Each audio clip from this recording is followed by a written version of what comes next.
And I suppose Deep Purple, in a way, were sort of on the edge of some kind of metal, weren't they? But not, I mean, not heavy metal, but there's a sort of progressive aspect to them as well. But metal, it's really is powerful music, and you know, aside from all the, you know, the pyrotechnics and all the, you know, the presentation, which are fantastic. Hey, this is Sebastian for the Metal Gods Meltdown, and today I am joined by... Geoff Downes from YES. It's great to be chatting to you today. How excited are you about this tour coming up in the UK in April?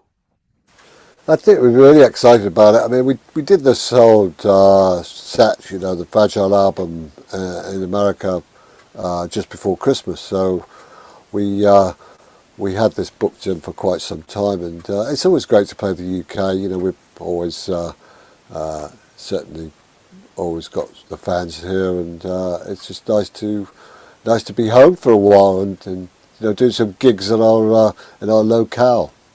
Absolutely. And of course, your final shows are going to be at London Palladium for 2 nights. That's going to be outstanding, yeah?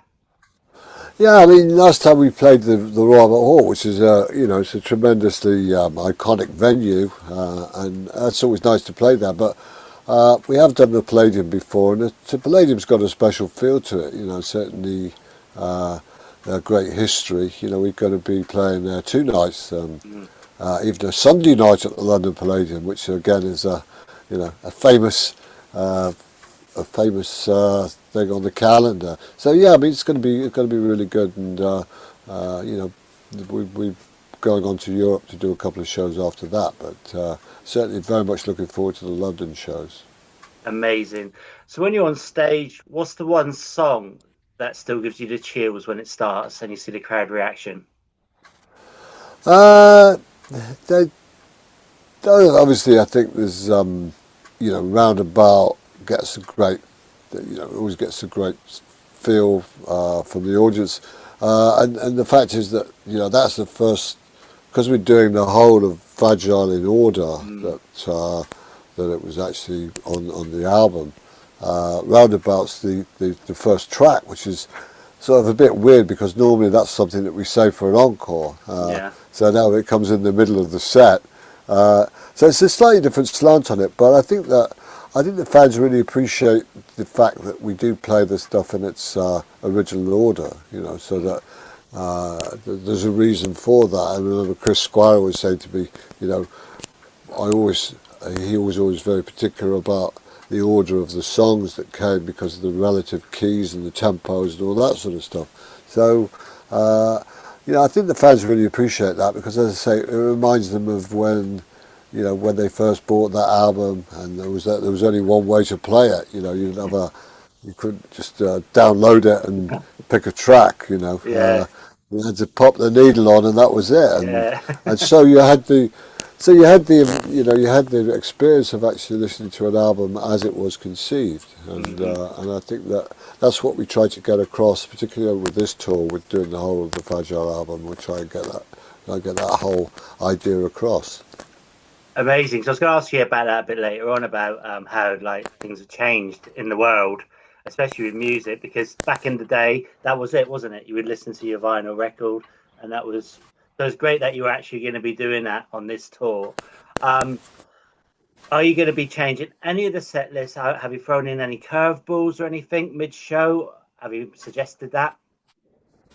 We're doing a few tracks that haven't been played for many years, so I think that you know, again, the fans will appreciate that because it's not something that they've experienced live for quite some years. So we're digging a bit deep into some of the stuff. In particular, the Tomato album. That's an album that I didn't really pay much attention to because at that point I'd got off and I was doing various other things. But certainly, Tomato is an album that I've grown to love. You know, I think it's a great album. So we do 3 or 4 tracks from Tomato, which, as I said before, was not an album that YES did much. They didn't really spend much time on it in terms of live stuff. So that's an interesting addition to the whole proceedings. But again, you know, there are other tracks that we're digging out.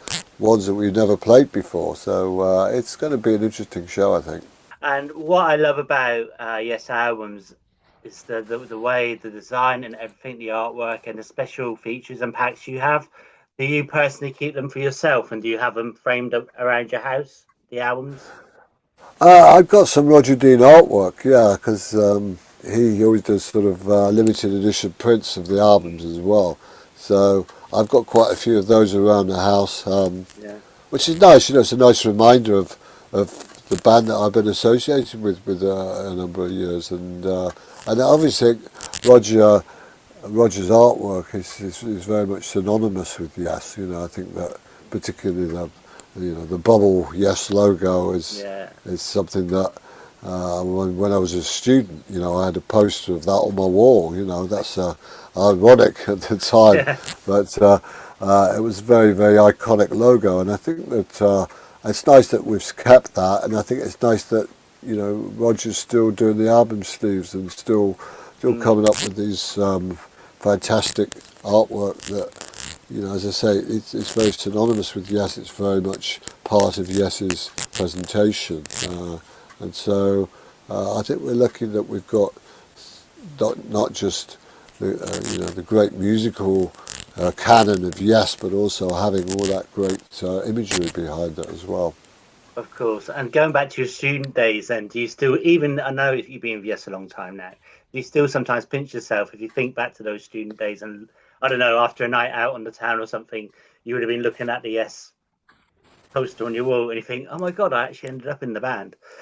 I never thought that, no. And I used to play, I remember actually, funny enough, we lived in one of these sort of student houses, you know, where about 10 of us. Yeah, right. And one of the guys he was a furious Yes fan. So he would just play Fragile all day long. You know, Right. I mean, literally just play one side and then turn it over and play the next side, then turn it back again. I think it was a bit stoned, you know, but As you were. yeah, as you were. But he obviously got off on it, and so it was really, yeah, I mean, pretty strange really when, you know, I don't know how much of 6, 7 years later, you know, I'm in the band. You know, it's sort of very, very odd. You know, there I was. But you know, it was very much for me. I'd never done anything like it before. You know, I'd been in bands before, but not to anything like the scale of Yes. So those opening few gigs we did in America on the drama tour were really a baptism of fire. You know, because I'd be playing. Instead of playing in a club for 150 people, is there 20,000 people in an arena? You know, but yeah, I mean, I think that you know, you take it on board and you adapt to that situation. You know. Okay, so going back to the tour that's coming up, what's on your tour rider these days? Is it herbal teas? It's fairly. It's not like the old days. You know where you got zillions of stuff. It's regular tea, Yorkshire. You know, That's what can't I'm go wrong with a drinking. Yorkshire tea. That's what Yeah. I'm drinking. Oh, Yeah, good man. Yeah, love it. It's the yeah. best. Yorkshire tea, a few bananas, few fruit. Nothing major in the alcohol division. Waters. You know, very, very, very boring, really. Some might say, but no, it's nothing out of the ordinary. You know, nothing. You know, like sort of. You know, I don't know. No weird stuff like the M&Ms or anything like that. You know. Do look back on your earliest days with Yes. What's one of the funniest moments that still makes you smile? I think there were some scary moments. I mean, as I said before, it was very, very strange. But of course, we were at the round stage at the time, and it was the stuff that went on under the stage, because there were all the crew were actually built into the stage, and the stage was on top and the surround. And there was all sorts of banter going on underneath. You know, people. I used to have this roadie who used to stare off at me, used to go like that, you know, just taking the mickey out of people, you know. So there was a lot of camaraderie, and I think that the crew we've got now are fantastic. You know, we've got great camaraderie.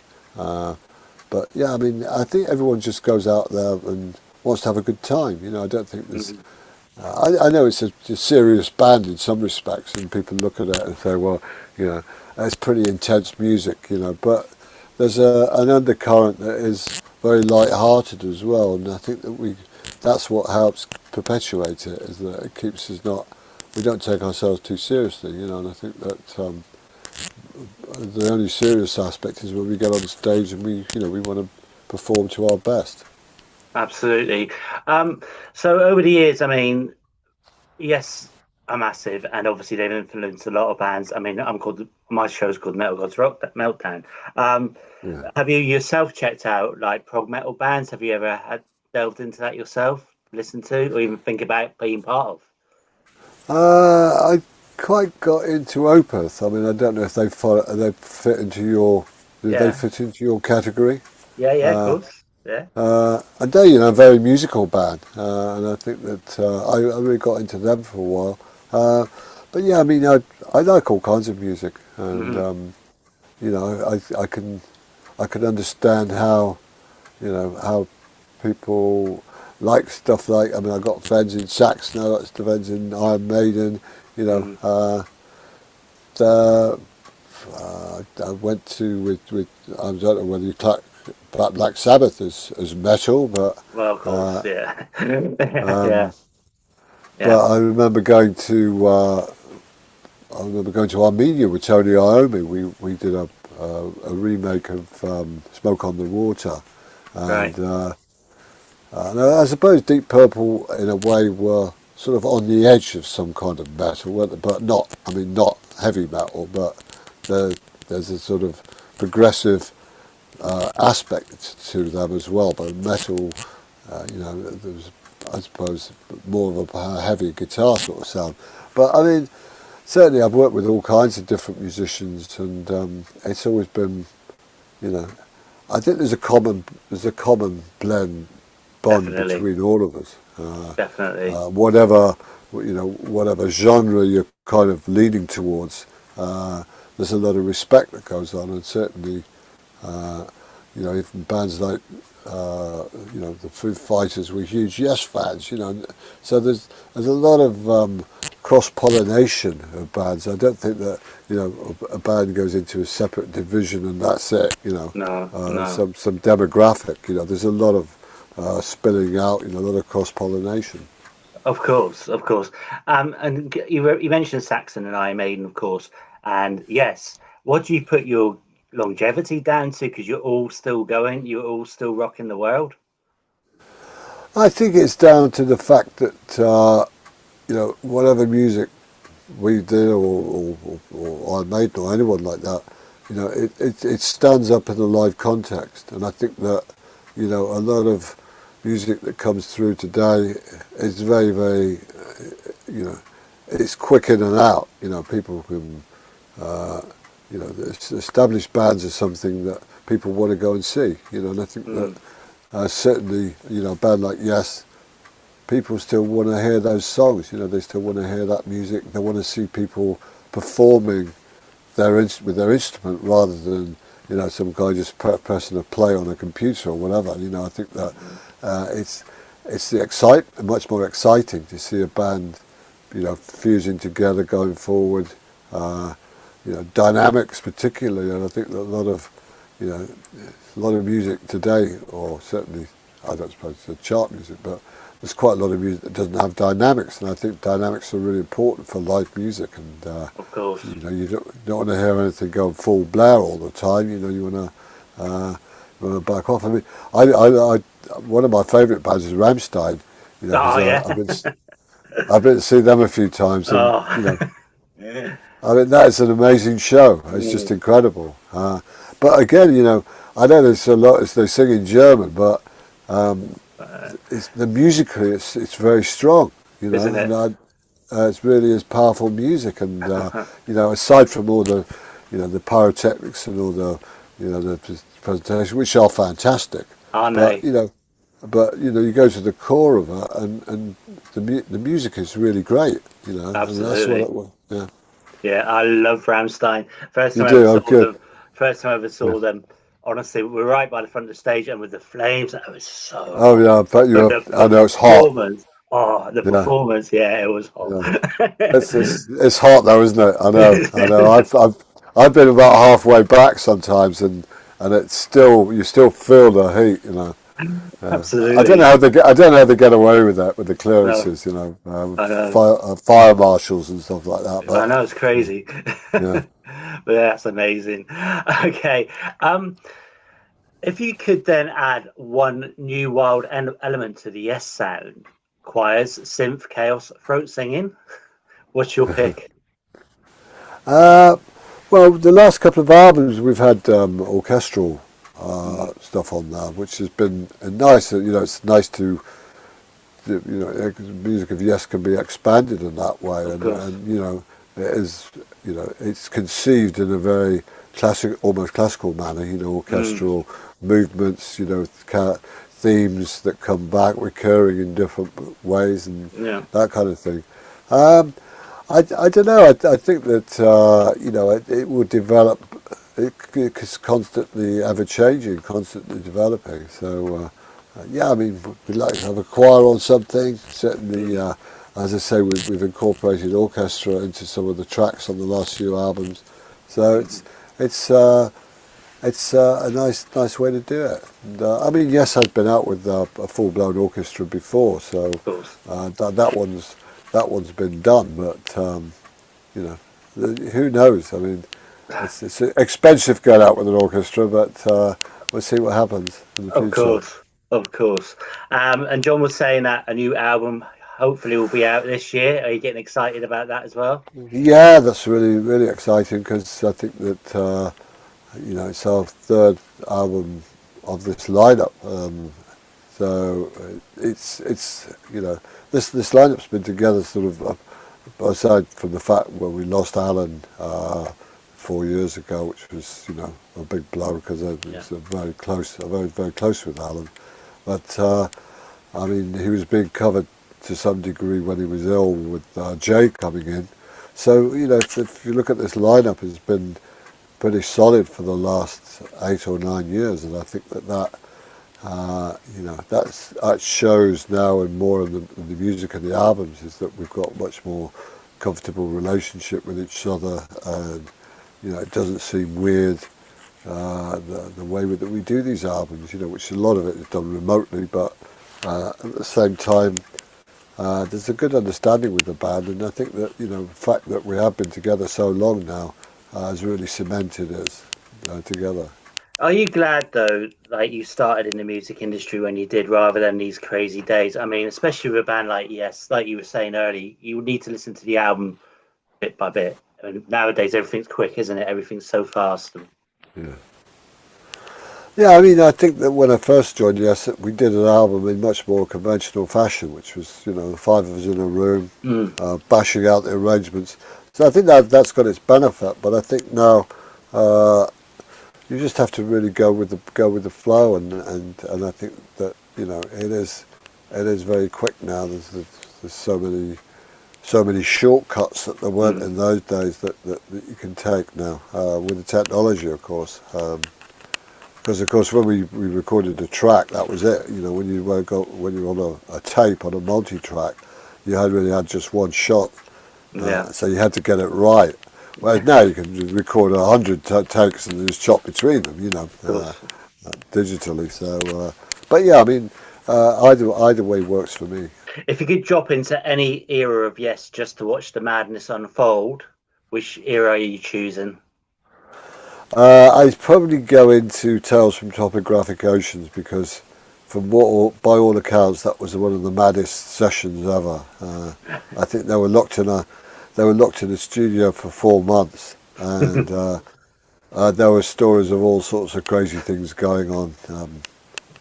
People having their own tents in the studio and throwing peanuts at each other and bringing in takeaway Indian food and all the rest of it, and there was all kinds of stuff going on that Alan once told me that they used to stop off at a junkyard on the way to the studio and get all bits of metal and start bashing it around and recording that.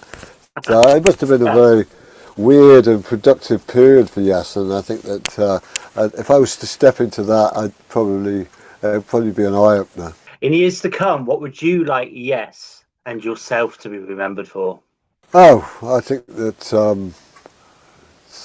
I remembered for the great shows we've done and for the great music we created. And I think that that's all you can ask for, really. And I'm sure that we've got some very dedicated fans, and they will remember Yes music for many years to come.